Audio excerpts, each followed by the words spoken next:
Welcome to today's Explainer. We are jumping right into the clinical presentations, variants, and management of cutaneous warts. We're going to break down this incredibly common, yet surprisingly clinically nuanced pathology into clear, structured insights for your medical practice. So, let's begin. Okay, let's dive right into this. We'll be walking through 5 key areas today. First, a clinical overview of warts, followed by a deep dive into plantar warts. Then, we'll look at the occupational hazard known as the butcher's wart, explore key differential diagnoses, and finally wrap up with treatment options. All right, Section 1, Clinical Overview of Warts. So what exactly are we looking at here? Clinically, warts are basically multiple hyperkeratotic skin patches. They've got these really distinct finger-like projections, essentially dry, overgrown extensions coming right off the skin's surface.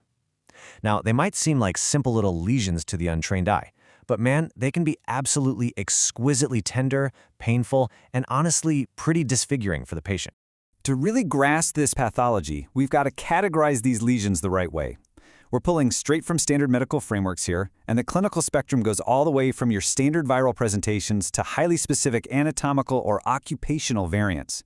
And the catch is, each one literally needs its own diagnostic approach. Now, looking at who actually gets these and why, they're super common in kids and adolescents. You usually spot them on the fingertips, face, axilla, and the soles of the feet. They are almost always stimulated by a virus, which means, yep, they're highly contagious. This brings us to a wildly fascinating clinical phenomenon called kiss lesions. Basically, friction allows the virus to auto-inoculate onto adjacent skin that touches the wart. The timeline is totally variable too. They can blow up in size in a matter of weeks, stick around for months or even years, or honestly just regress entirely spontaneously. Moving right along to Section 2, Deep Dive, Plantar Warts. The mechanical aspect here is fascinating. It's all about location and pressure. Since these pop up primarily on the weight-bearing parts of the sole, specifically the ball and the heel, every time the patient takes a step, the sheer force of walking pushes the lesion inwards.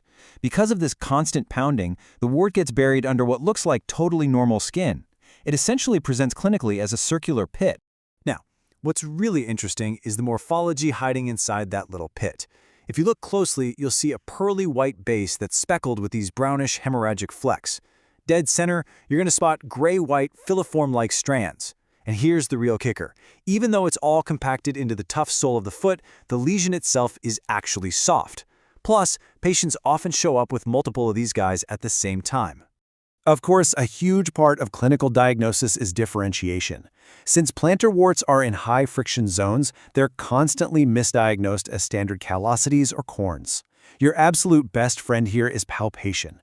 Plantar warts are distinctly more painful. They are exquisitely tender when pressed, way more than a callosity.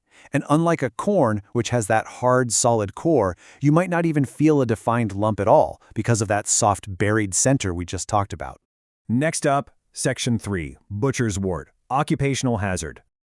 So the crucial point here is that this specific variant is definitely not your standard viral patch. The butcher's wart, also known as Verruca's necrogenica, is actually tied to the entry of Mycobacterium tuberculosis right through broken skin. Historically, this specific pathogenesis made it an occupational hazard for very specific jobs. Think milkmaids or even pathologists handling infected tissues. Since we're dealing with a tubercular pathogen instead of a standard wart virus, the presentation is a whole different ballgame compared to those dry, hyperkeratotic patches. A butcher's wart shows up as a bluish-red warty lesion, and it's highly active. Fluid literally oozes out from between the projections when you press on it. Anatomically, you'll mostly see it over the dorsum, or the back of the hand, and the main lesion is usually surrounded by pustules. It's a really aggressive presentation, so precise identification is absolutely key. Let's shift gears to Section 4, Key Differential Diagnosis. All right, ruling things out. You've got to carefully differentiate standard warts from true papillomas, friction-induced callosities, and neurofibromas. It's also super important to keep in mind some other distinct variants out there, like senile warts or venereal warts, with venereal warts acting basically identical to infective papillomas. Keeping your differential broad like this is just essential for a definitive clinical diagnosis. Finally, Section 5, Treatment and Management Options. And this brilliantly illustrates our clinical toolkit. Depending on the type, where it is, and how severe it is, you've got a spectrum of interventions. Direct surgical excision is always an option. For topical management, salicylic acid and podophyllin cream are standard protocol. But in modern dermatological practice, laser ablation is highly advocated right now because it's incredibly effective at clearing these lesions out. Before we wrap up, I want to leave you with a bit of a clinical brain teaser based on our baseline etiology. We know warts can blow up in size rapidly, persist for years, but also just magically regress entirely on their own, thanks to the immune system. So what does this all mean for us? How do we best balance aggressive treatments like laser ablation with the patience to let natural immunity just run its course? It's a fascinating line to walk in practice, for sure. Thank you so much for joining this explainer on the clinical pathology of warts.